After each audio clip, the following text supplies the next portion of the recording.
The cold came before the light.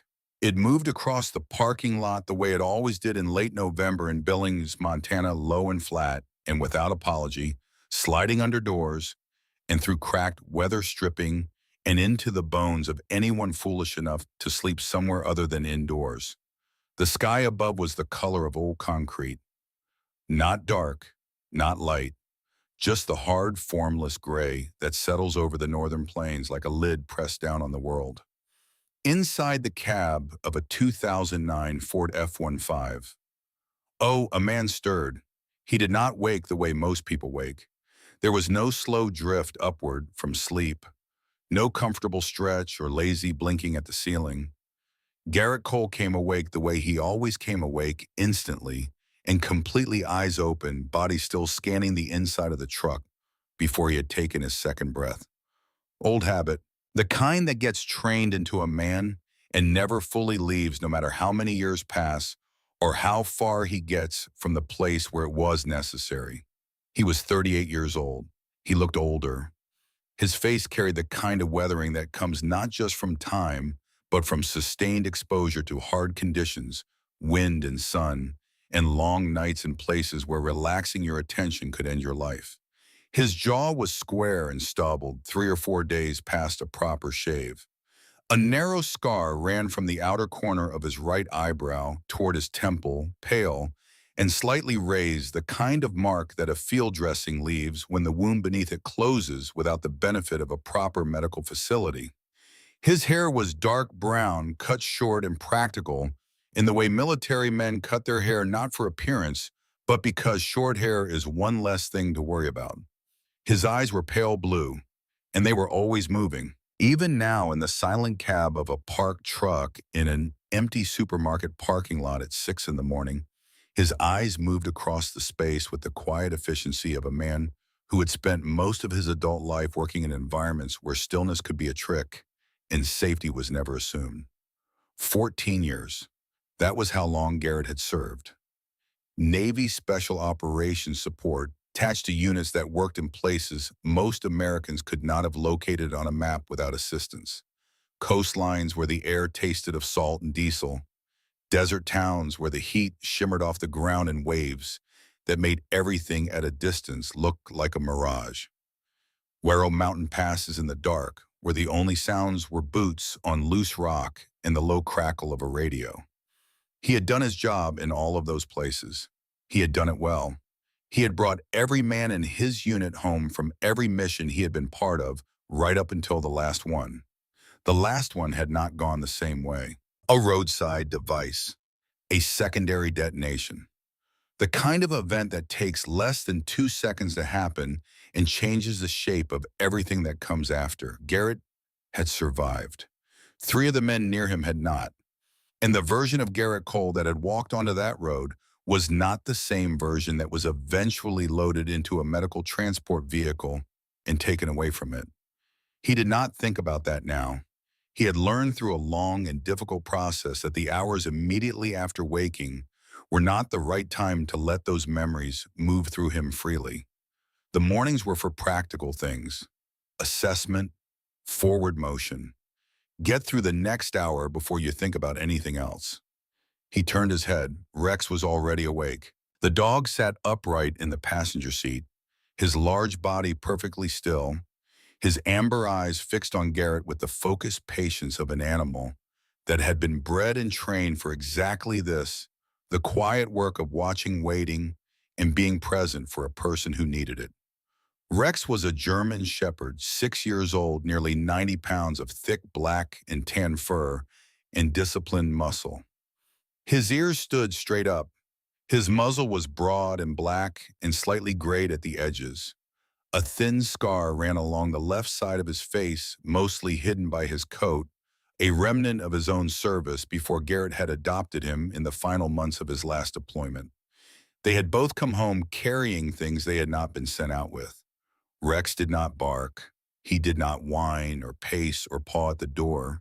He simply sat and looked at Garrett with those steady, serious eyes and communicated through that look everything he needed to communicate. I am here. You are here.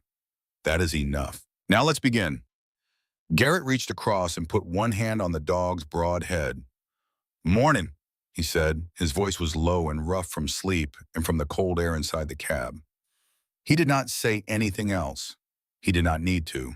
He straightened up in the driver's seat and took stock. Outside the parking lot was mostly empty. A delivery truck idled at the far end near the loading dock. The supermarket would not open for another 2 hours. The street beyond the lot was quiet, a single set of headlights moving through the intersection in the gray morning light. He checked his phone. No calls, no messages, no emails with subject lines beginning with the phrase, "We are pleased to offer." 3 weeks since the last application. A warehouse receiving position, a night security role, a delivery route job for a regional freight company, a maintenance position at a school district 40 miles north of town. He had applied for all four in the same week, had followed up on each of them, had worn the best shirt he owned to the one interview that had materialized, and had sat across from a young HR coordinator who had looked at his resume with the expression of someone encountering an object they could not quite categorize. She had thanked him for his service. She had told him they would be in touch. That had been 17 days ago. Garrett looked at the gas gauge. The needle sat just above the line that indicated empty. Not on the line, just above it, which meant he had perhaps 20 miles of range, 30 if he drove carefully and did not run the heater. He opened his banking app. $36.42. He closed the app. Rex nudged his arm. "I know," Garrett said. He got out of the truck. The cold hit him the moment he opened the door, a flat, aggressive cold that pushed through his jacket and immediately found every place where the fabric had worn thin. He zipped the collar up to his throat and walked Rex across the empty lot to a narrow strip of frozen grass along the sidewalk at the far edge of the property. The dog moved with calm precision, methodical in the way he approached everything, his nose working along the ground as he navigated his morning routine. Even here, even in a supermarket parking lot in Billings at 6 in the morning, Rex moved with the quiet competence of a working animal, present, deliberate, unhurried. They walked back to the truck. Garrett made a decision that he made 3 or 4 mornings a week, a decision that was simultaneously practical and necessary and quietly painful because it required him to spend money he did not have in a place where someone knew his name and would look him in the eye without making him feel like a problem waiting to be sorted out. He drove to Vera's. The diner sat on a corner 2 miles from the parking lot, a low building with a lit sign above the door, and a row of windows along the front that fogged with warmth in the cold mornings. Inside, it smelled of fried bacon and coffee and something sweet that was probably the pie Vera made on Tuesday and Thursday mornings. The booths along the window were upholstered in dark red vinyl cracked along the seams from years of use. The floor was white linoleum, worn to a soft gray in the paths between the counter and the tables. Vera Hutchins was already behind the counter when Garrett came in. She was in her early 40s, tall and slightly angular, with sandy blonde hair pulled back from her face in a practical way that suggested she had neither time nor particular interest in making it look like anything other than what it was. Her skin was fair and lightly freckled, the kind of complexion common to women who had grown up in the northern states and spent most of their lives indoors, except by choice. She had the eyes of someone who had spent many years paying attention to people, registering small things the way a person held a coffee cup, the way they looked at the door when they came in, and drawing quiet, accurate conclusions from what they saw. She looked up when Garrett came in. "Seat yourself," she said. He took the same booth he always took, the one near the back, where he could see both the front door and the counter without turning his head. Rex settled under the table without instruction, his body folding into the narrow space with practiced ease. Vera came over without a menu. She set a coffee in front of him, heavy ceramic mug filled to within a half-inch of the top, and looked down at Rex for a moment with an expression that was not quite a smile, but was somewhere in the territory of one. "How's he doing?" she said. It was not entirely a question. "Good," Garrett said. She nodded once as if this answer confirmed something she had already decided and walked back toward the counter. Garrett wrapped both hands around the mug. The heat moved through his palms and up through his wrists, and he sat with it for a moment before he drank. The coffee was strong and bitter and exactly what he needed. Outside the window, the street was beginning to come alive in small increments. A car passing a woman walking a dog on the opposite sidewalk. A bus moving slowly through the intersection with two passengers visible through the fogged windows. Vera came back after a few minutes with a plate she set on the table without ceremony. Eggs, two slices of toast, a small pile of hash browns that were browned properly on both sides. No discussion of whether he had ordered it. He came in enough mornings that the ordering had become unnecessary. She refilled his coffee from the pot she carried and looked at him with the steady, unsentimental directness that Garrett had come to understand was just how she communicated. "Anything come back," she said. "No," he said. She absorbed this without comment. She was not the kind of woman who fills silences with reassurance, and Garrett had come to appreciate that more than he would have been able to explain. Reassurance from strangers in his experience was almost always a form of discomfort management, something people offered to make themselves feel better about witnessing a situation they could not fix. Vera simply acknowledged what was happening and moved on, which felt more like respect than any amount of sympathetic nodding would have. She went back to the counter. Rex's nose appeared briefly above the edge of the table. "Not for you," Garrett said. The nose disappeared. He ate slowly. He had learned to eat slowly when he did not know exactly when he would eat again. Outside, the morning continued its gradual arrival. He watched the street. He thought about the gas gauge. He calculated for the fourth or fifth time that week the specific sequence of decisions that had brought him to a parking lot in Billings with $36 in a dog in a truck that needed an oil change he could not afford. The calculation always arrived at the same conclusion: not a single failure, not a single bad decision, but an accumulation of circumstances and systems that were not built for the kind of man he had become after 14 years of the kind of service he had given. The military had made him precise. It had made him reliable. It had made him capable of functioning in conditions that would break most people. It had also made him difficult to explain on a standard employment form. The skills that kept men alive in hostile environments did not translate cleanly into bullet points that a hiring manager could understand, and the invisible damage that came with certain kinds of service could not be disclosed without consequences that he was not willing to accept. He was not looking for sympathy, he was looking for work. There was a difference, and the distinction mattered to him in a way that was difficult to articulate, but constant. His phone buzzed. He looked at it, unknown number, Montana area code, but a prefix he did not recognize. He watched it ring for a moment, an old habit, the brief pause of assessment before committing to action, and then he answered. "Cole," he said. A man's voice came back measured and unhurried. "Am I speaking with Garrett Cole, formerly of the United States Navy?" Garrett set down his coffee. "Who's calling?" "My name is Arthur Wells. I'm an attorney with Wells and Associates based in Kansas City. I apologize for reaching out this early, Mr. Cole. I want to assure you this is a legitimate call." Garrett said nothing. He waited. "I'm reaching out," the voice continued, "because you've been named as the sole beneficiary in a will filed in this jurisdiction. The estate in question belongs to a man named Raymond Holt." The name landed without any sense of recognition. Garrett turned it over in his mind the way you might turn over an unfamiliar object, looking for some angle from which it made sense. "I don't know anyone by that name," he said. "I understand," the lawyer said. "I'd ask you to bear with me for a moment. This is the kind of call that tends to make more sense in person than over the phone." Rex had come out from under the table and was sitting beside the booth now, his ears angled forward, watching Garrett's face. "What kind of estate?" Garrett said. "A working farm," the lawyer said. "Agricultural land equipment structures.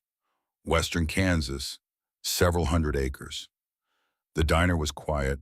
Vera was behind the counter with her back turned, wiping down the coffee machine. Outside, a truck rolled through the intersection. The light through the window had shifted slightly, going from gray to a thin pale gold, as the sun began to clear the horizon. Garrett looked at Rex. Rex looked back at him. "Mr. Cole," the lawyer said, "I know this is a great deal to receive over the phone. I'd like to suggest a meeting at your earliest convenience.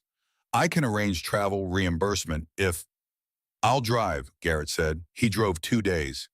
Kansas City in November was not warm, but it was warmer than Billings, and the cold there had a different quality to it, less aggressive, more resigned, the cold of a place that accepted winter without making it personal.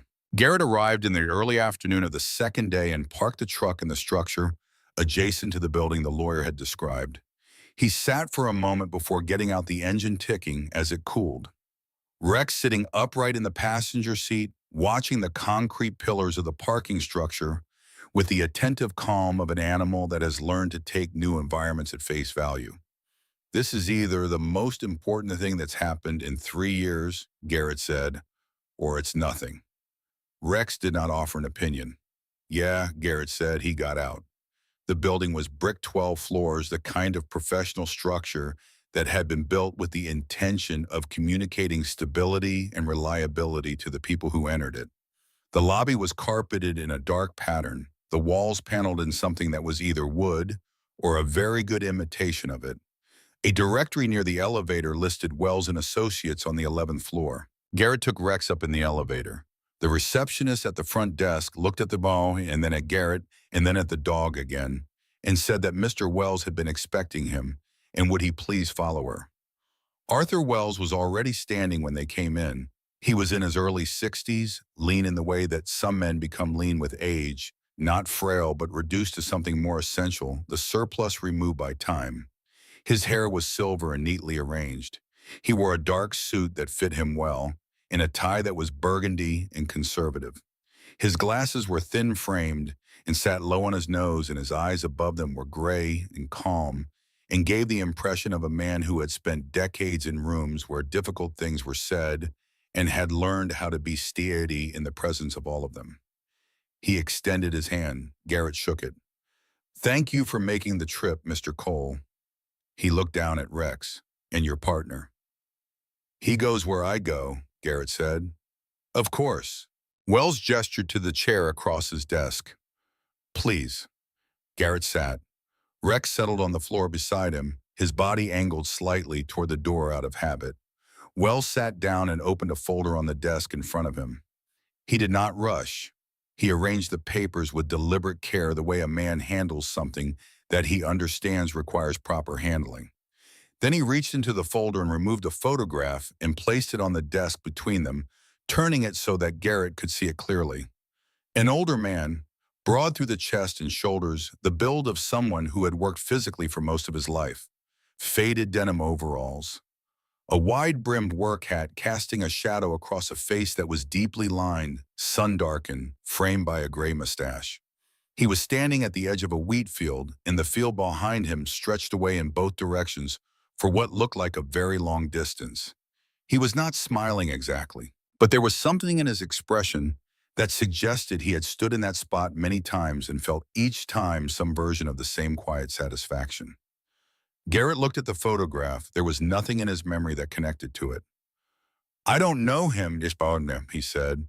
"I know," Wells said. He did not seem surprised. He turned to the next document in the folder and slid it across the desk. "I want to show you something." It was a printout of a military record. Garrett recognized the format immediately. He had seen enough of them, had been part of enough of them, and his eyes moved automatically to the heading. Location: Northern Syria. Date: March 2017. Something shifted behind his sternum. Not a memory exactly, not yet. More like the first pressure of something that has been held below the surface beginning to move upward, slow and heavy. Wells spoke carefully.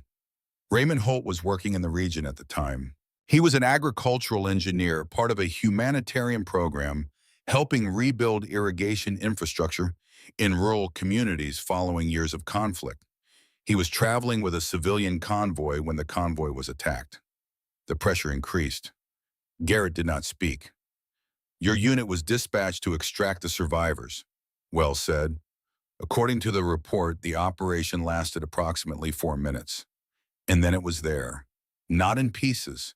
All at once, the way those memories always came when they came complete and immediate, arriving not gradually but in a single unfolding, the way a door blows open in a strong wind rather than swinging slowly on its hinges. The smoke first, thick and chemical smelling, billowing across a road that had been clear 5 minutes earlier. The sound of small arms fire close, and then closer. The civilians crouched behind the remains of two vehicles.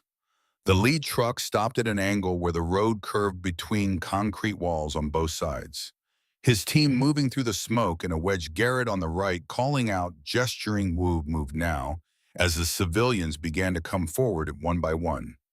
And then the older man, broad-shouldered, hat knocked sideways, a gash on his forearm that had soaked through his sleeve and was dripping steadily from his wrist. He was not moving toward the extraction point. He was standing over another man, one of the convoy's local workers, who had been hit and was conscious but unable to stand on his own. The old American was trying to get the man upright, trying to get him moving, not willing to go until the other man went. 3 minutes into the operation, the gunfire was tightening, the window was closing. Garrett had crossed the gap between them, put his hand on the old man's arm, and said something he could not now remember exactly what. And the old man had looked at him with an expression that was not fear, but something else entirely. Not stubbornness either, just the absolute clarity of a person who had already decided what kind of man he was going to be in this moment and was not going to let circumstances renegotiate that decision. Together, they got the injured worker into the transport. Then Garrett pushed the old man in after him. And then the vehicle was moving and the door was closing and the smoke closed around the road behind them. 4 minutes. He had not learned the man's name. He had not thought of him again. Garrett sat in the chair across from Arthur Wells and looked at the photograph and understood with a slow, deep certainty that the man looking back at him from the edge of that Kansas wheat field was the man he had put in that vehicle 8 years ago and never seen again. That was him, Garrett said. His voice was level, even. The kind of level and even that requires some effort to maintain. Yeah, Wells said quietly. I never got his name. He got yours. Garrett looked up. Wells removed a second document from the folder. It was not a legal form. It was a handwritten letter, 3 pages, the handwriting firm in the early pages and somewhat looser in the final one, the kind of looseness that comes from age or illness or both. Wells placed it on the desk and did not speak for a moment, allowing the silence to be what it was. Mr. Holt's instructions were that this be given to you directly, Wells said. He wrote it himself, about 14 months ago. Garrett looked at the letter but did not touch it yet. He spent several months after returning from Syria trying to locate the unit that extracted the convoy. Wells continued. It took time. Military records of that nature are not always accessible to the public. But he was persistent, and eventually he found the name of the operator who had pulled him into the vehicle. He tracked me down, Garrett said. He confirmed your identity, Wells said carefully. He chose not to contact you. His reasoning, which he explains in the letter, was that men who have served in those environments deserve the opportunity to move forward without strangers reappearing and reopening things that may need to stay closed. Garrett said nothing. However, Wells continued, his voice remaining steady and measured. He did not stop paying attention. He let that settle. Then, over the following years, Mr. Holt made efforts to track your general circumstances, not in an intrusive manner. Simply, he wanted to know you were all right. When it became clear that you were experiencing significant difficulty after leaving the service, he made a decision. Garrett picked up the letter. The handwriting on the first page was deliberate and clear. The man had taken his time with it. He had not written quickly or carelessly. Mr. Cole, I will not insult you by pretending that what I'm leaving you is simple or that you'll know what to do with it immediately. I didn't know what to do with it for the first 20 years I owned it. What I will tell you is that it is real and it is yours if you choose to take it, and I have thought carefully about whether you are the right man to receive it. I have concluded that you are. Garrett read slowly. Raymond Holt had been a careful writer. He did not use more words than he needed. He explained the farm, its size, its history, the irrigation project he had been building, the specific qualities of the land that made it worth caring about. He explained his own circumstances, the decline of his health over the past 2 years, the absence of family who might have claimed what he was leaving behind. He wrote about the farm the way a man writes about something he has loved for a long time, not sentimentally, but with the honest precision of real knowledge. And then near the end of the second page, the letter changed. I know you are living out of your vehicle. Garrett stopped reading. He sat with those words for a moment. I know things have not gone the way they should have gone for a man who gave what you gave. I want to be direct with you about something because I believe you are the kind of man who prefers directness to comfort. I did not wait until now by accident. I could have contacted you 2 years ago or three. I could have offered you money or assistance or any number of things that might have made the immediate situation easier. I chose not to. I want you to understand why. A man who is given something when he is comfortable may not need it. A man who is given something when he is at the end of what he can manage alone is the man who will understand what it is worth. I am not saying this to be cruel. I am saying it because I have spent my life working land, and I understand that a seed planted in poor conditions very often does not take. But a seed planted when the conditions are right, when the ground has been broken open and is ready to receive something, that seed has a chance. You are at the right moment, Mr. Cole. The ground is ready. This farm is not a gift. It is a responsibility. I had plans for it that I did not finish. I am trusting you to finish them. That is not a small thing. I know it. I am trusting you with it anyway. Raymond Holt Garrett set the letter down. The office was quiet. Through the tall windows behind Wells's desk, the afternoon light lay flat and golden across the rooftops of the city.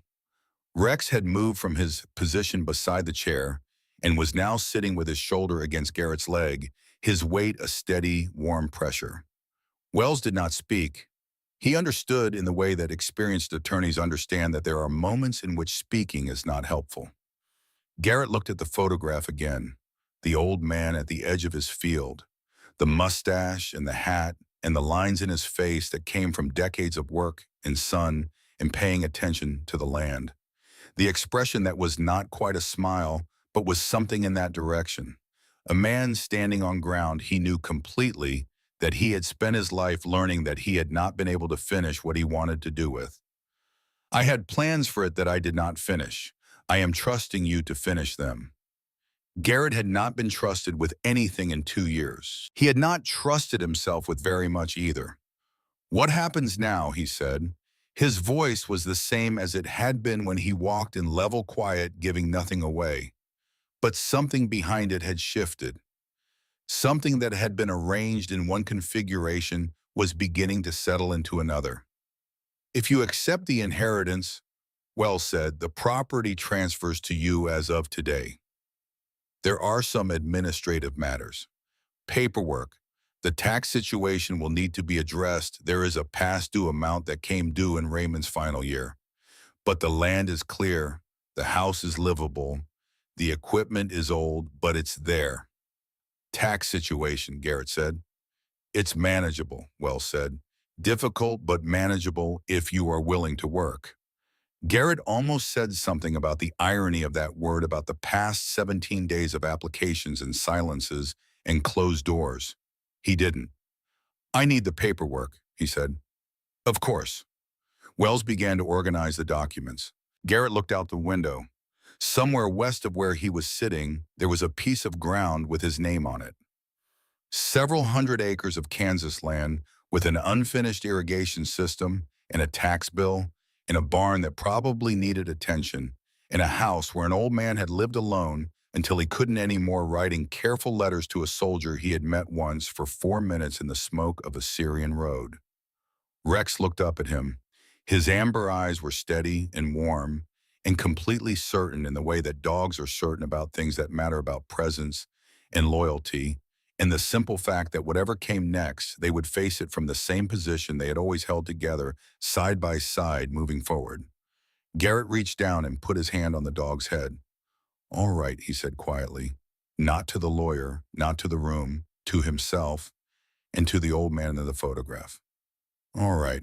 The sun was already lower by the time he walked back out to the parking structure, the paperwork in a folder under his arm, Rex walking at his left side in the precise, unhurried way he always walked. The truck waited where he had left it, dusty and battered and absolutely reliable in the way that old, well-built things often are when everything else has fallen apart around them. Garrett opened the passenger door. Rex jumped in, settled into the seat, looked straight ahead through the windshield. Garrett got in, put the folder on the back seat, and sat for a moment in the silence of the cab. He thought about $36. He thought about 4 job applications in 17 days of silence. He thought about a parking lot in Billings and cold mornings, and a coffee he couldn't always afford, and a woman who refilled it anyway without making it a statement. Then he thought about a wheat field stretching to the horizon, and an old man standing at its edge looking out over something he had spent his life building, and a single sentence written in a hand that had grown less steady with the passing years. "I am trusting him to keep mine." He started the truck. He pulled out of the parking structure into the afternoon light, turned west, and drove. The farm appeared on the 3rd day of December around 2 in the afternoon, when the light was already beginning to drop toward the horizon and the Kansas sky had gone the color of old brass. Garrett had been driving the county road for nearly 20 minutes, following the directions Arthur Wells had written on a note card in the neat, deliberate hand of a man who did not trust GPS in rural areas. The land on both sides of the road was flat and wide, and largely empty, harvested fields that had been turned over for winter, their dark soil sitting bare and open, broken occasionally by windbreaks of bare-limbed cottonwood that stood along the fence lines like men waiting for something. The road itself was gravel single lane in places, and the truck moved over it slowly, the tires throwing a thin trail of pale dust that the wind immediately pulled apart and scattered. Rex sat upright in the passenger seat. His ears were forward. His nose was working at the gap in the window Garrett had cracked 2 inches to give him air, reading whatever the cold Kansas wind was carrying across those open fields. Dry soil, distant crops, the particular mineral smell of land that had been worked for a very long time by people who understood what they were doing. Garrett slowed the truck. Through the windshield past a wooden fence post that had leaned at a slight angle for what looked like many years, he could see it. The Harper farm. The Holt farm, now he supposed, though. The sign near the entry road still read the name of whoever had owned it before. Raymond faded to near illegibility, spread across several hundred acres of western Kansas land, with the quiet, unhurried presence of something that had been exactly where it was for a very long time and had no intention of being anywhere else. The fields rolled outward from the central structures in wide, irregular squares, some of them dark with turned soil, others still carrying the pale, dry remnants of the most recent harvest season. A line of metal irrigation pipe ran along the near edge of the largest field, following the fence line, until it reached a junction point where the pipe stopped its open end, capped with a plastic fitting the line, simply ending in the middle of the field like a sentence that had run out of space. The farmhouse stood at the center of the property. It was a 2-story wooden structure, white painted, the paint faded and peeling in the way that paint fades and peels in environments where the sun is strong and the wind never entirely stops.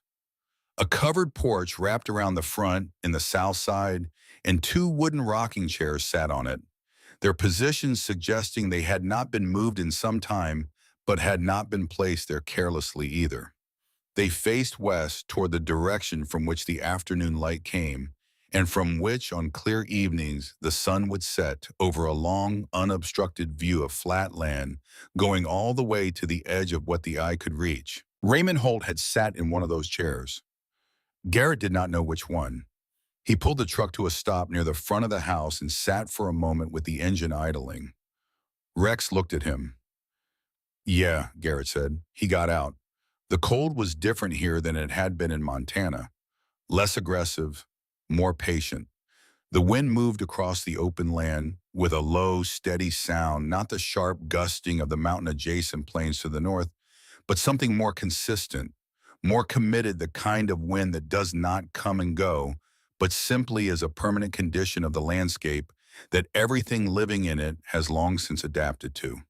The air smelled of dry earth and distance, and underneath both of those, something faintly organic that Garrett could not immediately identify, but that would later learn was the smell of soil that had been properly cared for.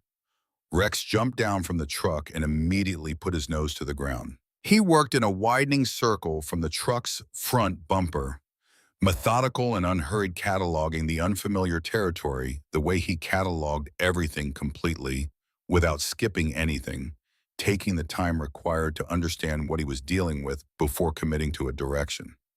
Garrett walked to the porch. The boards did not creak as badly as he had expected. They were old but solid, the kind of construction that used lumber of a quality that is difficult to find anymore, the kind of boards that were cut from timber that had grown for long enough to develop real density. The front door was unlocked. Arthur Wells had told him it would be, and Garrett opened it and stepped inside. The interior of the house was dim and cold, and smelled of cedar and old paper, and something faint underneath those things that might have been pipe tobacco, though it had been years since anyone had smoked in this room.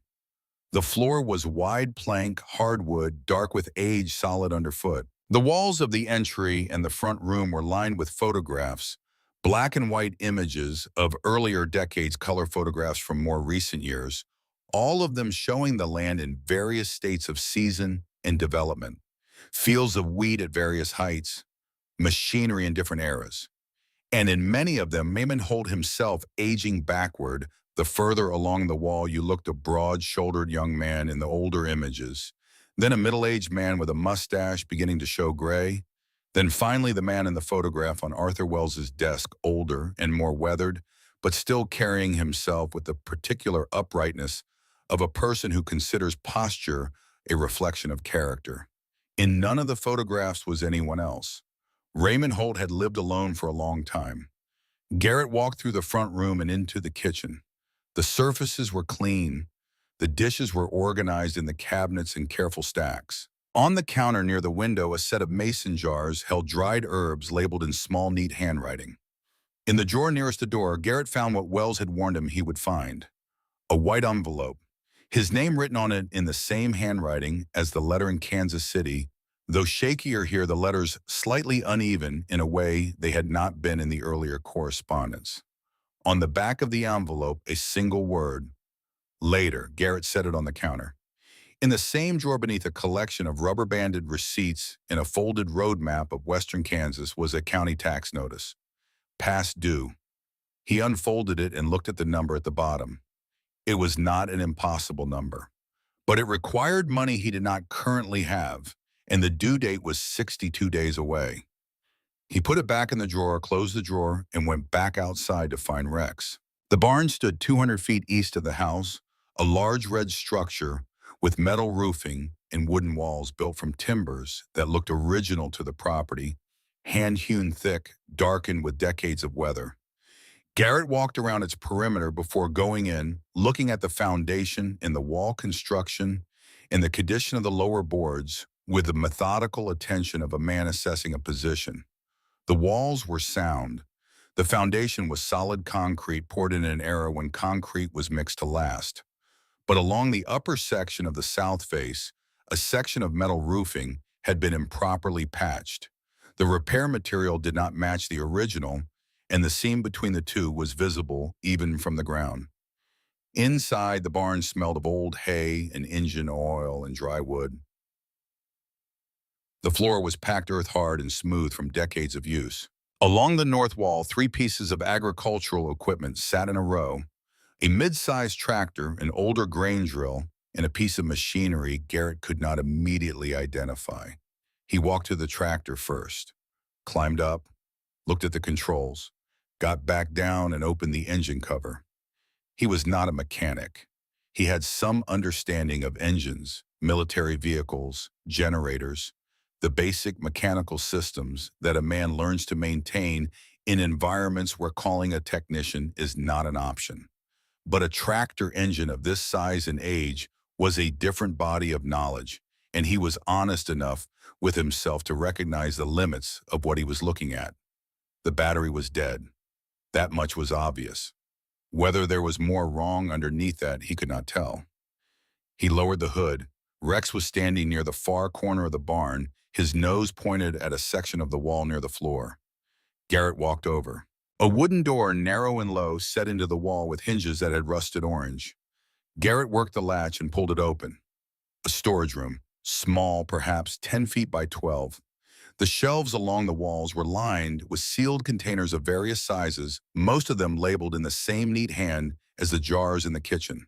Seed, wheat variety and planting, date noted. Soybeans, 2 varieties. Corn. Each container sealed properly, each one positioned with careful deliberateness, the labels outward and legible.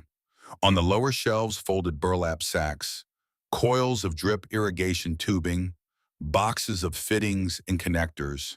Raymond Holt had been preparing for seasons he would not live to plant. Garrett stood in the storage room for a long moment. Rex sat in the doorway and watched him. He had plans, Garrett said quietly. Rex said nothing. Yeah, Garrett said. He was on the back half of the property, walking the line of the irrigation system in the fading afternoon light when he heard the truck. It came up the county road slowly, an older blue pickup that had seen better decades, and it turned into the property without hesitation, as if the driver had made this turn many times before. It stopped near the barn. A man got out. He was in his mid-50s, broad through the chest and shoulders, with forearms that showed even through his jacket sleeves the particular density of muscle that develops over decades of physical labor. His face was weathered and sun-darkened, framed by a heavy brown beard that was going gray at the edges and along the jaw. He wore a flannel shirt under a canvas work jacket and denim jeans that were not new. His boots were the kind that had been resoled at least once. He walked toward Garrett without hurrying, without particular ceremony, the way a man walks toward another man on a piece of ground they both have reason to be standing on. He stopped about 6 feet away. Jack Briggs, he said. He did not extend his hand immediately. He looked at Garrett with the direct, appraising attention of someone who has learned to read character quickly and does not particularly care if that process is visible. Garrett Cole. Briggs looked at Rex, who had positioned himself slightly to Garrett's left and was watching the new arrival with alert but unagitated eyes. Hell of a dog, Briggs said. He thinks so too. Something shifted slightly in Briggs's expression, not quite a smile, but the edge of one. He looked out across the property, his gaze moving across the fields, with the practiced ease of a man reading a landscape he knew well. Fence between your south field and my east pasture needs work, he said. 2 posts heaved from the frost last spring. Raymond was going to get to it in the fall. He paused. He didn't. I'll look at it, Garrett said. Briggs looked at him again. You farmed before? No. Briggs took this in without visible reaction. Military, he said. It was not a question. Navy, 14 years.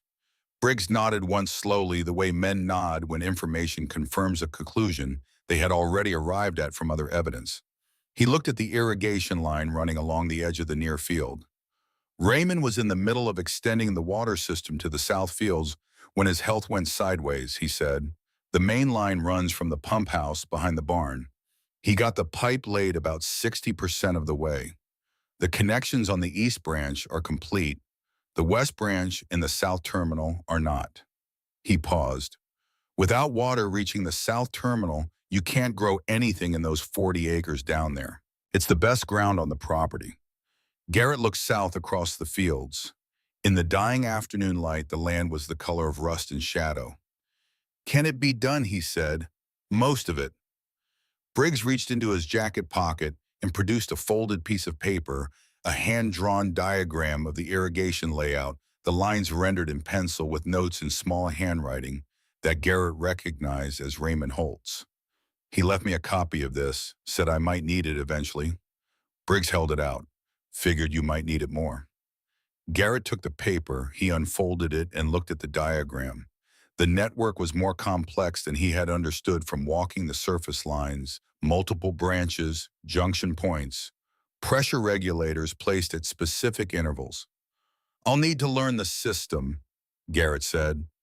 I can walk you through what I know, Briggs said.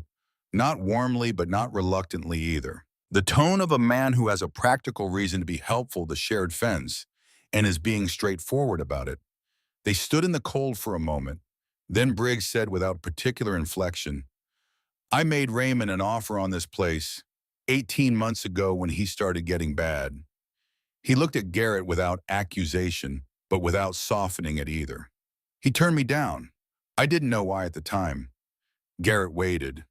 I know why now, Briggs said. Wells called me last month. Professional courtesy, I suppose. Told me Raymond had made other arrangements. He paused. I'm not telling you this to cause trouble. I'm telling you because I'd rather you know it directly than hear it some other way and wonder what I'm thinking. What are you thinking? Garrett said. Briggs looked at him steadily. I'm thinking Raymond Holt had better judgment than most people gave him credit for, and I'm willing to wait and see if he was right this time. He picked up his truck keys from his jacket pocket. The fence posts. Come by Saturday morning if you want to deal with them together. My place is half a mile up the county road, mailbox, says Briggs. He walked back to his truck. Garrett watched him go. Rex sat beside him and watched too. He was going to buy this place, Garrett said. Rex flicked his ears, and he still showed up with that diagram. Rex looked up at him. Yeah, Garrett said. I noticed that too. That night the storm came.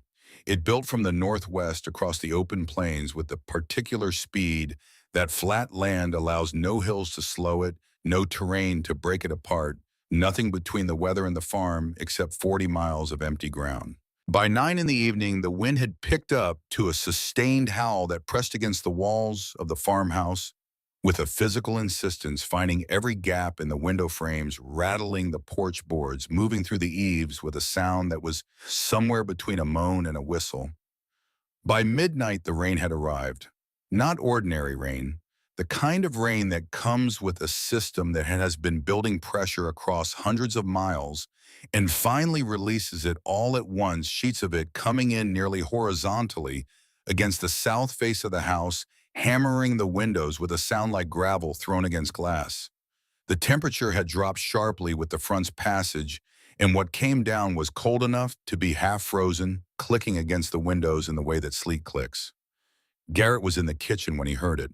A metallic sound from the direction of the barn, not the ordinary rattling of the storm, but something larger, a deep, resonant crash that carried even through the noise of the rain and the wind. Rex was on his feet before the sound finished, body-stiff ears forward. Garrett pulled on his jacket and boots. They went out into it. The rain hit like something solid. Within 20 steps, he was soaked through the jacket, the cold reaching his shirt and then his skin, and he moved toward the barn with his head down and one arm raised against the wind. Rex ran ahead, his dark form barely visible in the darkness, moving with the absolute sureness of an animal that does not let weather compromise its navigation. The sound had come from the upper section of the south wall.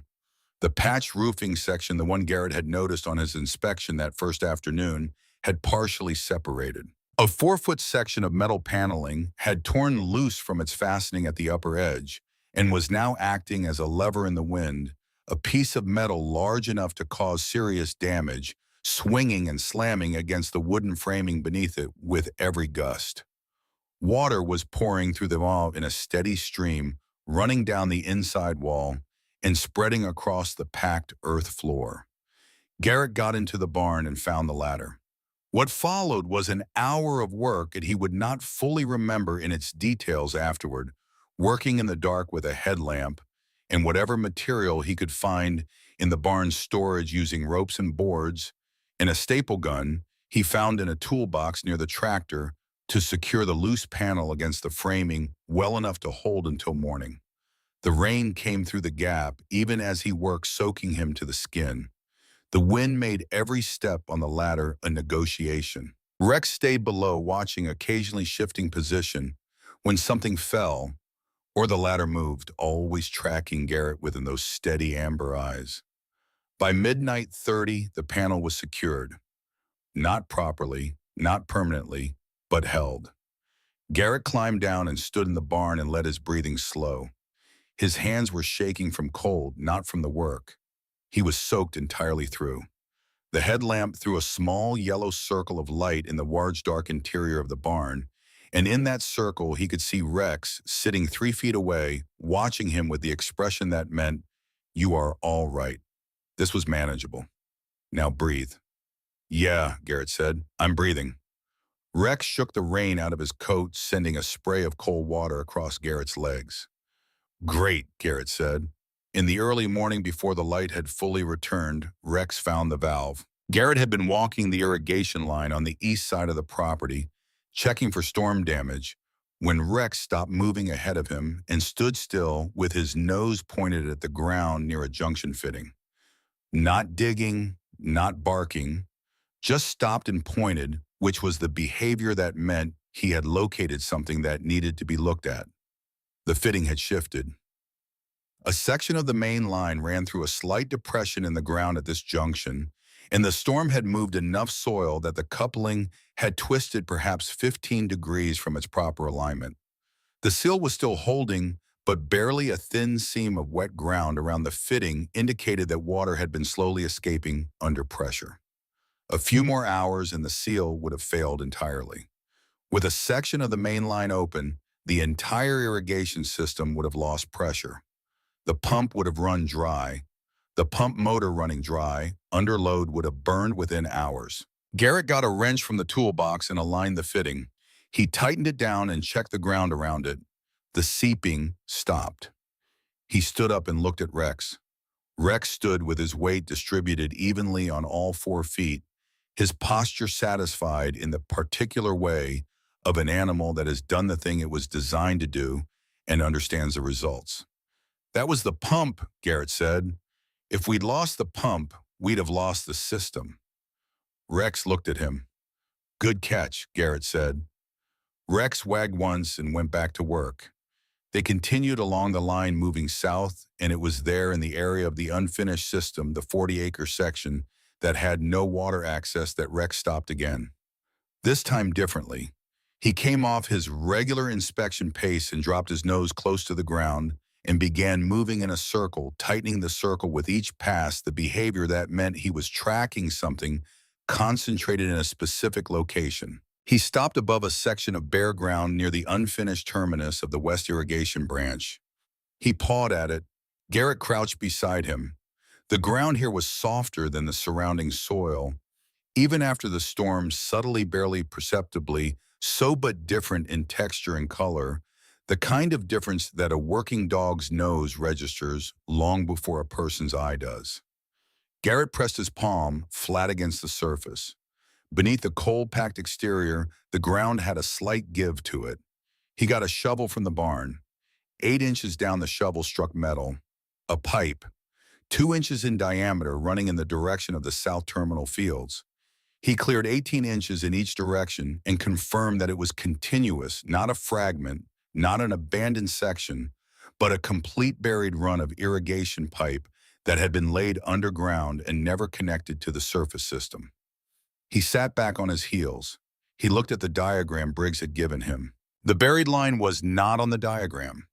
Raymond Holt had laid it separately earlier, before the diagram had been drawn, a preliminary run of foundation for the system he had been planning to build outward from, and then the diagram had been created to map the later work, and the buried section had simply not been included because it was already in the ground, and Raymond had known it was there. Without this line, completing the irrigation to the south fields would have required digging new trenches and laying new pipe across nearly 300 feet of ground, expensive, time-consuming, possibly beyond what Garrett could manage alone in a reasonable time frame. With this line already in place, the connection could be made from the surface system with a relatively short run of new pipe and a junction fitting. Garrett put his hand on the buried pipe. "You already did the hard part," he said quietly. The wind moved across the open ground around him. Rex sat beside the hole and watched the sky. The journal was in the desk. Garrett had been through most of the farmhouse in the 2 weeks since arriving, working through each room, methodically not looking for anything in particular, just building his understanding of what the property contained and what it needed. The study on the second floor was the last room he came to.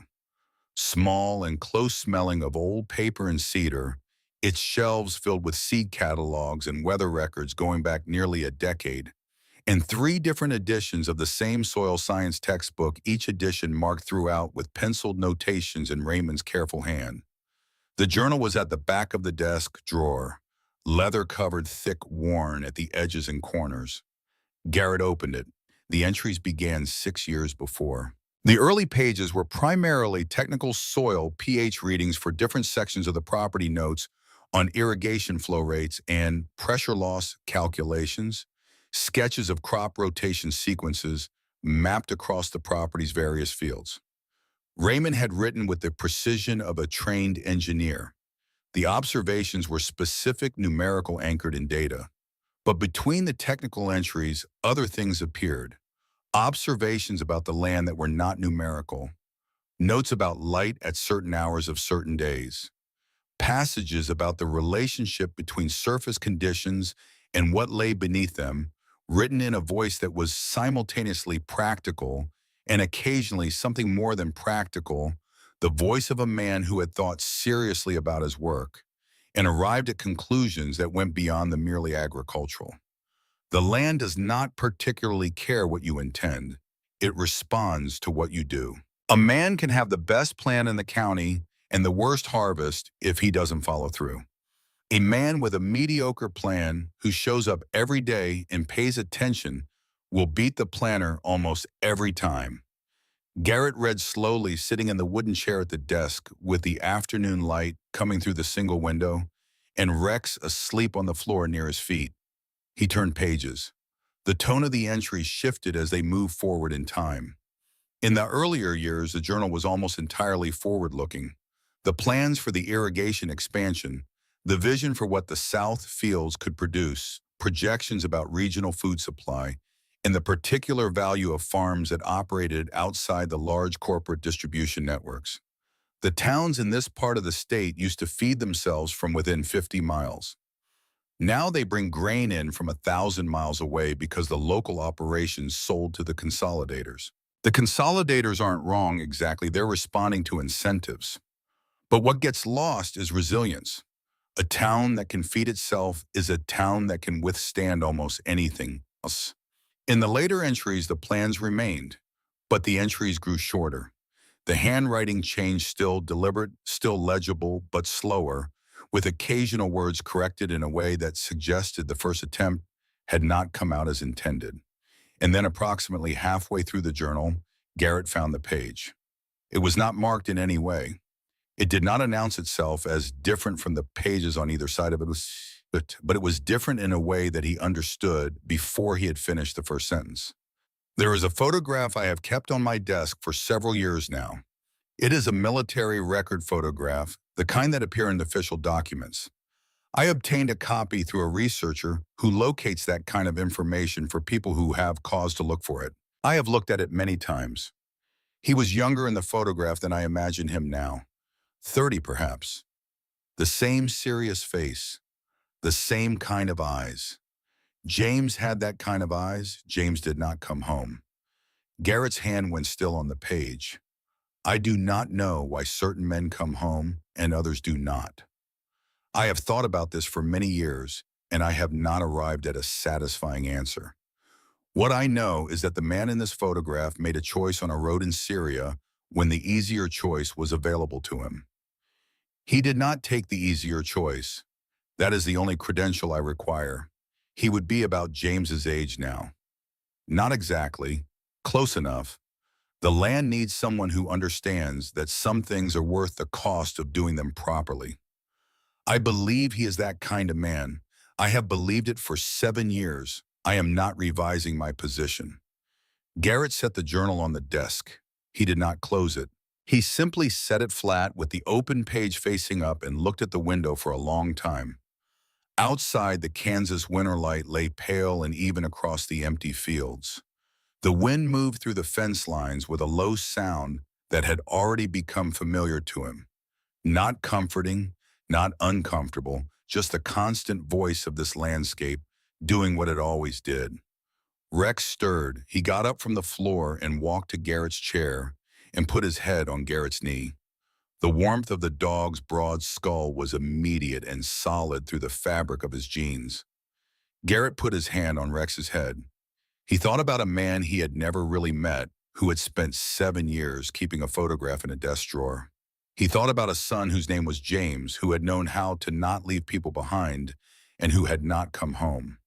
He thought about a piece of ground left to someone who was almost but not quite a stranger. Then he thought about the tax notice in the kitchen drawer and the tractor with the dead battery and the patch on the barn roof that needed to be replaced properly before the next storm, and the 40 acres of South Field waiting for water that could now reach them through a buried pipe that a dog had found in the rain. He thought about 62 days. He thought about all the work there was to do. A man who saves strangers in war knows something about keeping promises. He closed the journal carefully and set it back on the desk. He did not put it back in the drawer. 3 days before the tax payment came due, Jack Briggs drove up the county road in the blue pickup and parked near the barn. He got out carrying a thermos and 2 cups, which he set on the tailgate of his truck, and he poured coffee into both of them without asking, and he handed one to Garrett and looked out across the south fields for a while without speaking. The buried pipe had been connected to the surface system. The junction fitting was new properly, seated, sealed with good tape, in a stainless clamp. Garrett had spent 3 days learning the pressure system well enough to test it, and on the morning he opened the valve, water had moved through the line and reached the south terminal for the first time since Raymond Holt had run out of time. He had not celebrated. He had stood at the terminal fitting and watched the water come out and felt something that was quieter than satisfaction, but more permanent. Southfield's got water, Briggs said. It was not a question. Since Tuesday, Garrett said. Briggs drank his coffee, looked at the field. Tax notice, he said. Garrett looked at him. Briggs reached into his jacket pocket and produced a folded check. He held it out without drama, without ceremony, in the flat, straightforward way that he did most things. Garrett did not take it immediately. It's a loan, Briggs said. Not a gift. You paid it back after first harvest with grain. 1 bale of whatever comes off that south field when it comes in. He paused. I want it in writing. There's a notepad in the truck. Garrett looked at the check. He looked at Briggs. Wi-Fi, he said. Briggs was quiet for a moment. Raymond called me 2 months before he died, he said. Asked me to keep an eye on the place after he was gone. Said he had arranged for someone to take it on and that the person might need some time to find their footing and that he would appreciate it if I didn't make that harder than it needed to be. He took another drink of his coffee. I told him I'd made an offer on the land and wasn't sure I was the right person to ask. He paused. He told me I was exactly the right person to ask because I understood what the land was worth, and I'd know if the new owner was wasting it. Garrett said nothing. You're not wasting it, Briggs said. Southfield has water. Barn roof is patched. You're still here. He looked at Garrett directly. Raymond didn't make mistakes about people. I've known him long enough to know that. So, he shook the check slightly. Loan, 1 bale, written agreement, no handshake nonsense. Garrett took the check. He looked at it. Thank you, he said. Write it down, Briggs said, already reaching into the truck cab for the notepad. They stood at the tailgate in the cold Kansas afternoon and wrote it out, a simple agreement, 1 sentence, both of them signing it, and Briggs folded his copy and put it in his shirt pocket and finished his coffee and got back into the truck. Before he closed the door, he looked at Rex, who had been sitting near the rear tire the entire time watching the exchange with his characteristic serious attention. Smart dog, Briggs said. Smarter than me, Garrett said. Briggs almost smiled. He drove away down the county road, the blue truck raising a thin line of dust in the winter air. Garrett stood where he was and watched it go. Rex came and sat beside him. The south field lay quiet in the afternoon light, 40 acres of dark, dry soil that had water moving beneath it, now for the first time and longer than it should have gone without. In the spring, when the ground warmed and the last frost passed, something could be planted there. Something could grow. It was not certain. Nothing about any of this was certain. But 62 days had come and gone, and Garrett Cole was still here standing on his own ground, with a dog beside him, and alone in his pocket, and a buried pipe that had been waiting for someone to find it. He looked at the envelope he had finally opened that morning, the one Raymond had left marked later, the one he had not been ready to read until now. A single index card inside the handwriting, the most unsteady he had seen from Raymond, which told him it had been written near the very end. 4 words: don't sell the Southfield. Garrett put the card back in his jacket pocket. He looked at the field. I won't, he said.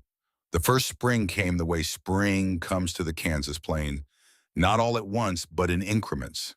The way a man wakes from a very deep sleep, slowly, and in stages each day, a little more light than the one before it.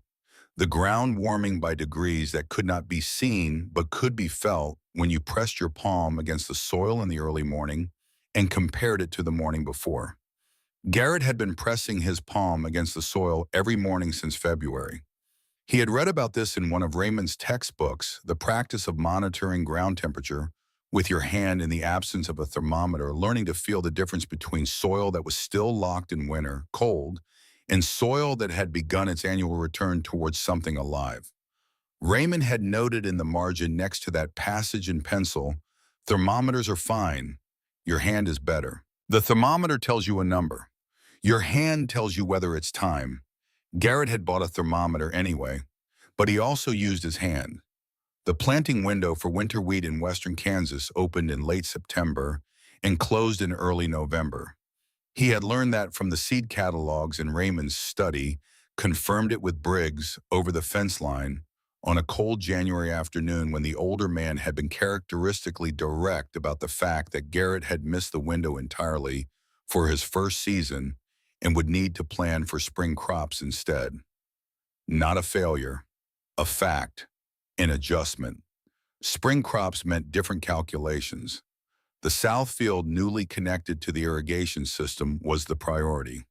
The soil there was what Raymond's notes had described it as dark, deep, well-structured, the kind of ground that repaid proper treatment with serious yields. Garrett had spent the winter learning what proper treatment looked like for this particular piece of earth, reading Raymond's journals and textbooks and asking Briggs questions that the older farmer answered with the economy of a man who did not see any reason to pad a useful answer with unnecessary words. The soybeans went in during the first week of May. Garrett drove the repaired grain drill in long, even passes across the south field, while Rex walked the perimeter patrolling the fence line, the way he had always patrolled the perimeter of any position methodically without distraction, monitoring for anything that did not belong. The tractor had been running since March, when Garrett had finally admitted to himself that he could not fix the fuel system alone and had called a mechanic from the nearest town, a laconic man named Dwight who had taken the engine apart over 2 days, identified a partially collapsed fuel line and a clogged injector, repaired both, charged a fair price, and told Garrett the machine would run another 10 years if he maintained it properly. Garrett had written down everything Dwight told him about maintenance. He wrote most things down now. Notes in a notebook he kept in the kitchen, following Raymond's practice, though not Raymond's format, his own system built from his own observations, accumulating in the same way that competence accumulates entry by entry, day by day. The soybean rows went in straight. He had not expected that to matter to him as much as it did the straightness of the rows, the visual proof that the machine had been guided correctly and the seeds placed where they were intended to be placed. But standing at the south end of the field, when the planting was finished, and looking back along the length of it, seeing the even parallel furrows stretching away toward the north end of the property, he felt something that he identified after a moment as pride. Not loud pride, the quiet kind, the kind that does not need an audience. Rex walked up beside him and sat. Together they looked at the planted field. "You're fine," Garrett said. "You know that." Rex tilted his head slightly. "That pipe. You found it. Without it, none of this works." He scratched the dog behind his left ear. "Don't let it go to your head." Rex turned and began walking back toward the barn with the air of an animal who has accepted a compliment gracefully and moved on. Summer came in hard. The Kansas summer was not the cold that which kills of Montana winter. It was a different kind of demanding, the kind that bleaches the sky white by 10 in the morning and holds the temperature above 90 until past 7 in the evening and draws the moisture out of everything that does not have deep enough roots or a reliable enough water source to resist it. The irrigation system held. Garrett monitored it every morning, walking the lines before the heat became prohibitive, checking the fittings and the pressure and the output at the terminal points. Raymond's underground pipe delivered water to the Southfield's drip lines on a schedule Garrett had calculated from the soil moisture readings he took every 3 days at 6 points distributed across the field. The soybeans grew in the heat, the way soybeans grow when they have what they need. Steadily, methodically green and dense, the rows thickening through June and into July until the field had become a solid mass of vegetation that moved in the wind like something breathing. The wheat in the north and east fields came in during July. Garrett hired 2 men from town for the harvest day labor. Nothing permanent arranged through a board at the feed store in Ashford that served as an informal labor exchange for the farms in the surrounding area. The men knew their work. They did not need to be told how to operate the combine, which was fortunate because Garrett had only recently learned it himself and would not have been the most authoritative instructor. He drove one pass with each of them, watching confirm that the machine was calibrated correctly for the crop density, and then stood at the field edge with Rex while the harvest moved across the north field in long, steady passes. The yield was not exceptional, but it was real. It was his Raymond's and now his. And when Marcus Ford drove out from Ashford on the second day of harvest in a white pickup truck with the name of his storage and distribution operation stenciled on the door, Garrett shook the man's hand and showed him the grain and watched Ford walk the rows with the careful attention of someone who was deciding whether what he was seeing was worth his sustained interest. Ford was in his late 40s, lean and long-limbed, with the deliberate movements of a man who had learned not to make quick decisions about things that mattered. He had studied agriculture in college and then returned to Ashford to run the family warehousing operation that his father had built over 30 years. He had known Raymond Holt, not closely but well enough to understand what the old man had been trying to build with the farm's expanded operation. He walked the north field in its harvested state, looking at the stubble, looking at the soil condition, taking a handful of earth and working it between his fingers. "North field's been well managed," he said. "This is healthy soil." "That was Raymond," Garrett said, "not me." "The irrigation line reaching the south section," Ford said. "That's recent. Winter project." Ford looked at him. "Raymond couldn't get that done in 3 years. You got it done in 1 winter." "I had help," Garrett said. Ford looked at Rex, who was sitting near the truck. "The dog helped you run irrigation pipe." "More than you'd think," Garrett said. Ford almost smiled. He looked back at the field. "I'll take the wheat. Standard terms, 30 days to payment. If the soybeans come in the way that field looks, I'd like to talk about a longer arrangement." "What kind of arrangement?" Garrett said. "There are 3 small towns within 40 miles of this farm that import grain from distribution networks 600 miles away," Ford said. "Raymond wanted to change that. He talked to me about it a number of times." He paused. "I think it can be done. The infrastructure exists. What's been missing is a reliable local supplier with the right acreage and the right water access." He looked at the south field. "That may have changed." Garrett thought about an entry in Raymond's journal. The towns in this part of the state used to feed themselves from within 50 miles. "Let's see what the soybeans do," Garrett said. "Fair enough," Ford said. They shook hands at the truck. Rex watched Ford drive away down the county road, then looked at Garrett. "1 step at a time," Garrett said. Rex appeared to find this acceptable. The soybeans came in during September, in the particular quality of autumn light that turns everything in the Kansas plains gold and amber, and makes even ordinary things look like they have been illuminated from within. Garrett drove the harvest with Briggs walking the perimeter. The older man had appeared on the first morning of the soybean harvest, without announcement as he appeared for most things, and had positioned himself at the south end of the field in a way that made clear he intended to be there for the duration, without making any particular statement about it. When the last pass was finished and the combine was quiet and the south field lay flat and harvested in the afternoon sun, Briggs walked out to the middle of it and stood there for a moment with his hands in his jacket pockets, looking at the stubble and the dark work soil. Garrett walked out to where he stood. They stood together in the middle of Raymond Holt's south field without speaking for a while. "Good yield," Briggs said eventually. "Better than I expected," Garrett said. "Raymond always said this was the best ground on the property." Briggs looked at the soil under his boot. He was right. Garrett did not say anything.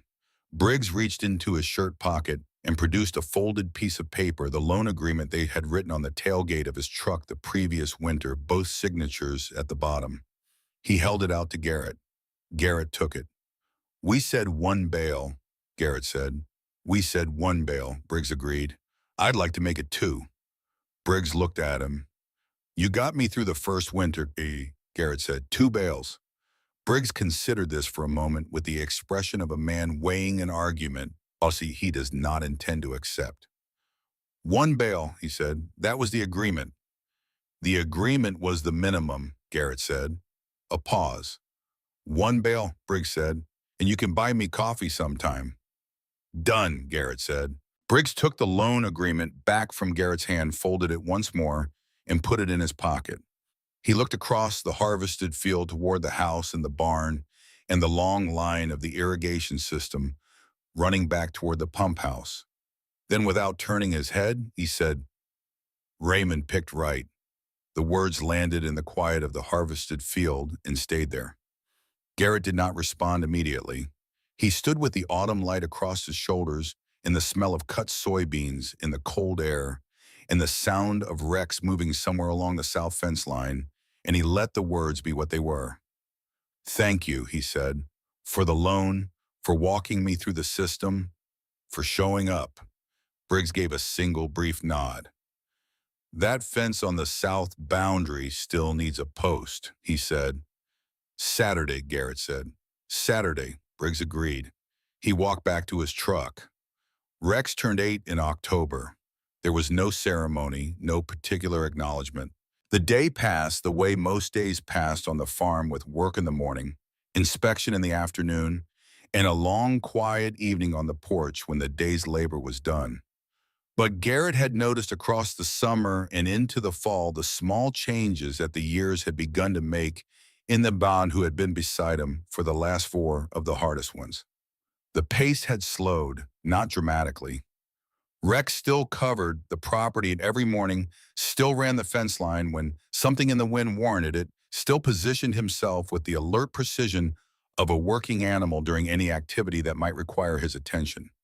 But the morning circuit took longer now. The runs were shorter. After a full day's work, Rex did not recover with the effortless speed he had brought to everything in his younger years. He slept more deeply, moved more carefully, getting up from a resting position, took the porch steps one at a time in the evenings instead of in a single bound. His muzzle had gone gray around the edges. The gray was spreading. Garrett watched this the way you watch something you cannot stop, and have made your peace with watching steadily without looking away, registering every change because every change deserved to be seen. He had increased Rex's food ration in September. He had started adding a joint supplement to the morning meal prescribed by the veterinarian in Ashford, who had examined Rex during the summer and pronounced him fundamentally healthy, but working through the inevitable arithmetic of age.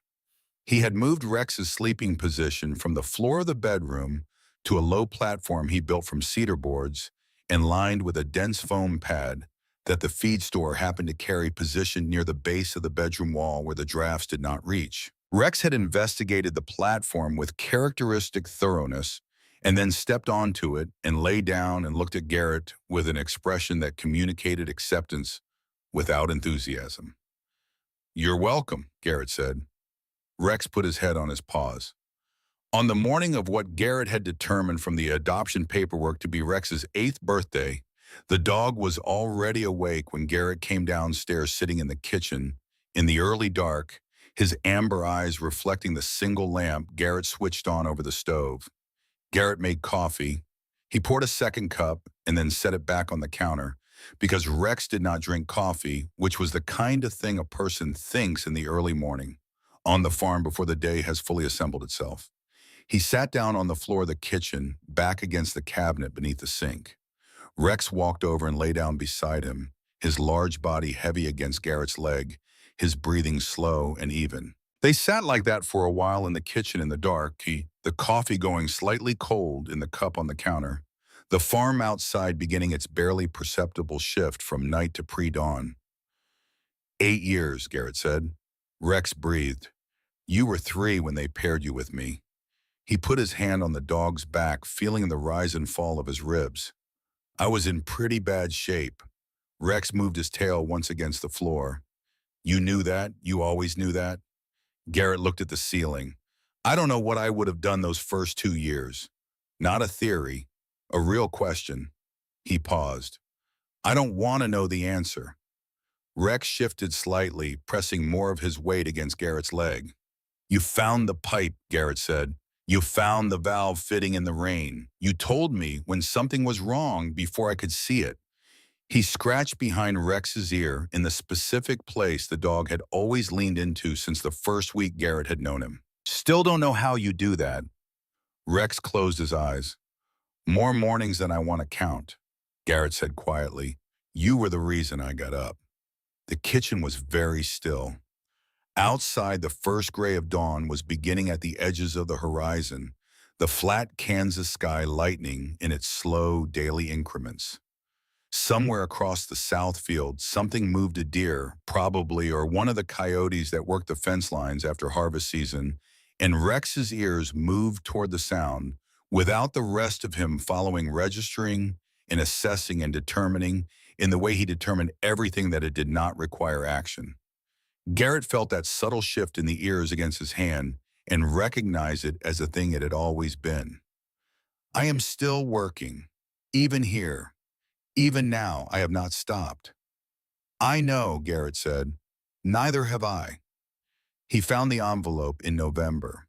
He had been through the study many times over the past year. He knew its contents the way he knew the property's irrigation diagram, not perfectly, but well enough to navigate it reliably.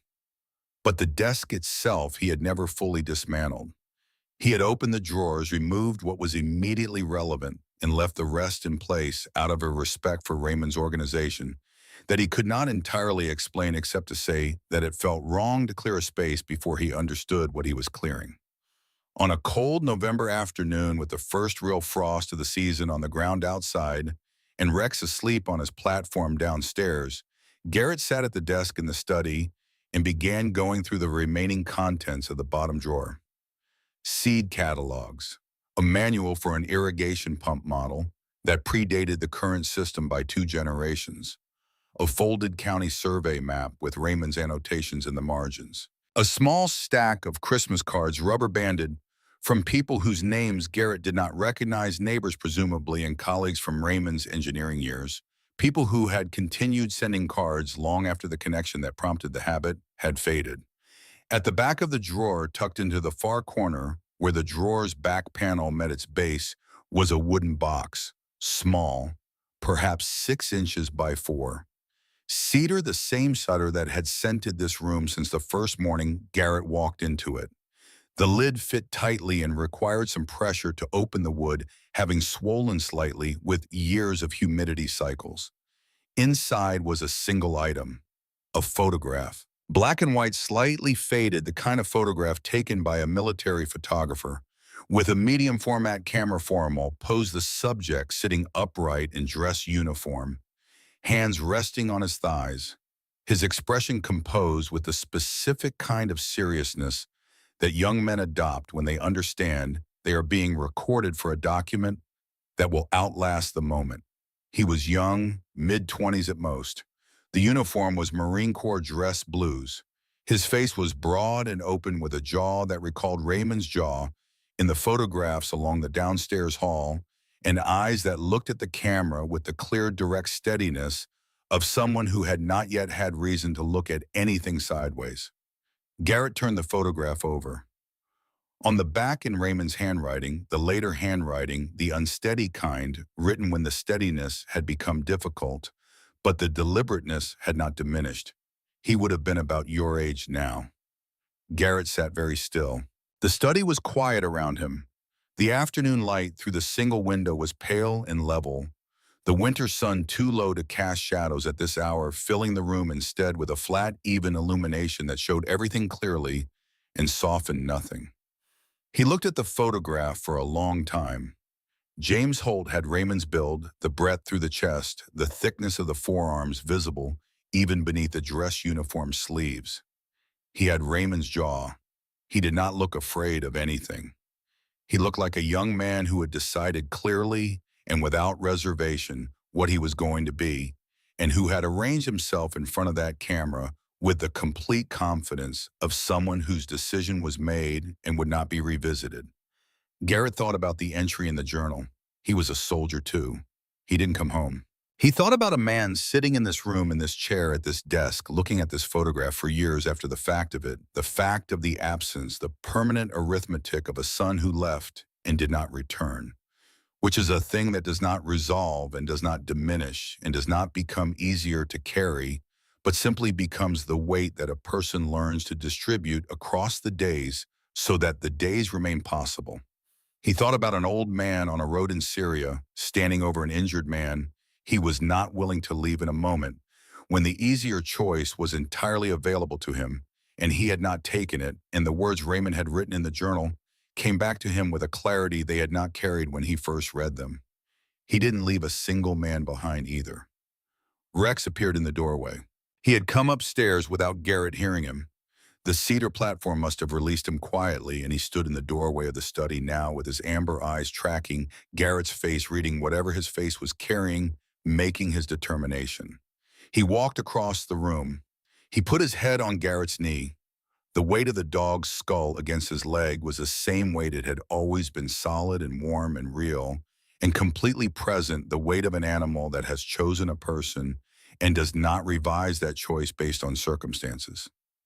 Garrett put his hand on Rex's head. He did not say anything. There are moments that do not need speech, and this was one of them. A man in a chair in a cold room in November, holding a photograph of someone he had never met, who might have been sitting in this chair if the world had arranged itself differently, with a dog beside him who had found a buried pipe in the rain and stood in every doorway and walked every fence line and been the reason on more mornings than Garrett could count that the day had been possible at all. He sat with it. All of it. For a long time, he simply sat with it. He built a sign in December. He built it the way he built most things on the farm, carefully, without rushing, taking the time required to do it correctly. He found the wood in the barn, a section of thick-cut cedar board that Raymond had stored in the dry section near the back wall, properly seasoned, clear-grained, the kind of wood that takes a chisel cleanly without splitting.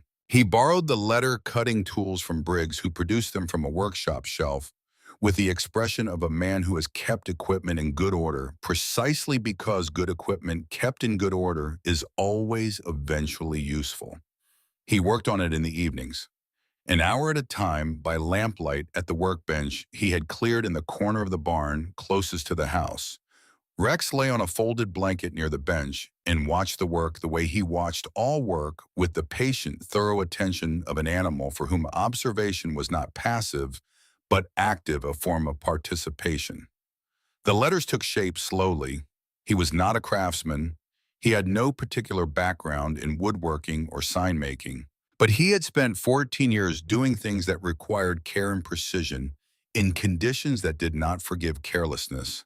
And he brought that same quality of attention to the letters he was cutting into the cedar board, measuring each one, checking the spacing, running his thumb along the edges to confirm that the cuts were clean. When it was finished, he stood it upright on the workbench and looked at it. The letters were not perfect. They were even and legible and carefully made, but they had the slight imperfections of hand-cut work. Minor variations in depth, the occasional slight lean to a vertical stroke that made them look like what they were, which was the work of a person who had taken his time and paid attention and cared about what he was making. James and Raymond Holt Farm. He looked at it for a long time. He had thought about this for weeks, about what to name the place, about whether to name it at all or simply let the land be what the land was without requiring language to define it, about whether putting his own name on it would be the right thing or the wrong thing or simply beside the point. He had decided that it was beside the point. He was the person who was here now. He was the person doing the work and keeping the promises and pressing his palm against the soil in the early morning to feel whether the ground was ready. But the land had a history that preceded him, a history of two men, a father and a son who had each given something they could not get back, and who deserved to be remembered by the ground they had cared about and the ground that had, in its particular way, cared about them. His name would be on the deed. Their names would be on the gate. That felt right to him. It felt like the kind of rightness that does not require explanation to anyone who understands what they are looking at. The morning he put the sign up, Briggs drove over. He had not been called. He simply appeared the blue pickup, turning off the county road at the usual time, as if the morning was an ordinary morning, and he had simply come by for coffee and fence conversation. He got out and walked toward the gate where Garrett was setting the post, and he stopped when he saw the sign and stood looking at it. Garrett continued working. He leveled the post, tamped the ground around it, attached the sign to the cross brace with the hardware he had sourced from the farm supply in Ashford. When it was done, he stepped back. Briggs stood beside him. They looked at the sign on the gate at the entry to the county road, the cedar letters reading clear and even in the winter morning light. James and Raymond Holt Farm. Briggs was quiet for a moment. Then he said, "Raymond would have appreciated that." "I hope so," Garrett said. "He would have," Briggs said. He said it with the flat, undecorated certainty of a man who had known Raymond Holt for 30 years and was not in the habit of saying things he did not mean. They walked back to the house. Garrett made coffee. They drank it at the kitchen table without saying very much, looking out the window at the winter fields, gray and brown and still in the cold morning, carrying their dormant seeds in the frozen ground, waiting with the patient indifference of earth for the turn of the season that always came. He sat on the porch that evening. The temperature was dropping with the early dark. He way December evenings drop in western Kansas quickly and without negotiation, the cold moving in across the open land, the moment the sun cleared the horizon and took its warmth with it. He had put on his jacket and pulled it close and settled into Raymond's rocking chair, the left one, which had always felt like Raymond's, though he could not have said why, some quality in its worn finish, or the way it sat slightly lower than the right, and he let the chair find its natural movement. Rex lay on the porch boards at his feet. The dog was on his side now. His breathing slow and deep, his great body relaxed in the specific way it relaxed only in the evenings when the day's work was done and the perimeter had been checked, and everything that required watching had been watched and found to be, for the moment, all right. His muzzle was gray. His coat was still thick, still warm, still the beautiful black and tan that had not changed with the years, even as everything else about him had begun to slow and settle. His amber eyes were closed. His breathing moved his ribs in a steady, even rhythm. Garrett looked at him. Then he looked out at the fields. The south field was empty, now harvested, and turned over for winter, its dark soil sitting open to the cold sky. But in his mind, he could still see the soybeans the way they had looked in August, dense and green, moving in the summer wind, the product of water that a buried pipe had carried to ground that had been waiting for it. He could see the wheat harvest in July. He could see Marcus Ford walking the field with his careful, assessing eye. He could hear the grain going into the storage bins with the sound that grain makes, the sound of something substantial being properly gathered. He thought about 3 towns within 40 miles. He thought about a spring planting season that was 4 months away with better knowledge now than he'd had a year ago, with a working system and tested soil, and a neighbor who knew the land and would show up on Saturday mornings without being asked. He thought about an 8-year-old German shepherd asleep at his feet who had found a buried pipe in a rainstorm and changed the arithmetic of everything that followed. He thought about a cedar sign on a gate at the end of the county road. He thought about a man he had met for 4 minutes on a road in Syria who had kept a photograph in a desk drawer for 7 years and written him a letter and left him a piece of ground. And he thought about the letter Arthur Wells had handed him in a Kansas City office that had smelled of carpeting and restrained professional calm, and the single sentence in Raymond Holt's careful hand that had been the axis on which the past year had turned. I had plans for it that I did not finish. I am trusting you to finish them. He was not finished. There was a full winter between now and the next planting season, and work to do in the winter, and a spring after that, and a harvest after that, and all the seasons that followed in their turn with their particular demands and their particular gifts, the whole slow, demanding, honest cycle of working ground. That was good ground. If you treated it as good ground, deserved to be treated. He was not finished, but he was here. He was still here. He reached down and put his hand on Rex's side, feeling the rise and fall of the dog's breathing, the warmth of him against the cold evening air. Rex stirred slightly at the touch, not waking, just registering. I know you're there, and settled more deeply into the boards of the porch. Garrett rested his arm on the rocking chair and looked out across the darkening fields. Somewhere across the county road, in the space between the last light and the first stars, a single hawk was riding the last thermal of the day, circling wide and unhurried against the deep blue of the winter evening sky. He watched it until it moved beyond the tree line at the property's north edge and disappeared. The rocking chair moved slowly. The fields lay quiet. The sign at the gate at the end of the road held the names of 2 men who had understood what it meant to not walk away from something that needed staying, with a son who had not come home from a war, and a father who had spent the years after building something worth staying for and leaving it to a soldier he had met once on a road in the smoke and noise of a terrible day, because that soldier had shown him in 4 minutes the only credential that had ever mattered to Raymond Holt. He had not left anyone behind. Garrett Cole sat in the rocking chair on the porch of the farmhouse in the winter evening, with his hand on his dog and his fields in front of him, and the names of 2 men on his gate. And for the first time in longer than he could accurately calculate, longer than Montana, longer than the parking lot, longer than the applications that went unanswered in the mornings that started with $36 and no clear reason to move, he was not scanning the horizon. He was not watching for what might come. He was simply here, on his ground, home. Some men spend their whole lives looking for a place to belong.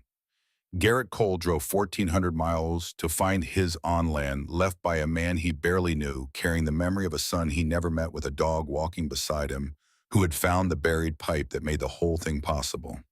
He had spent 14 years learning not to leave people behind. As it turned out, that was exactly the kind of man the land had been waiting for. Sometimes that's how home works. Not given, not stumbled into, kept.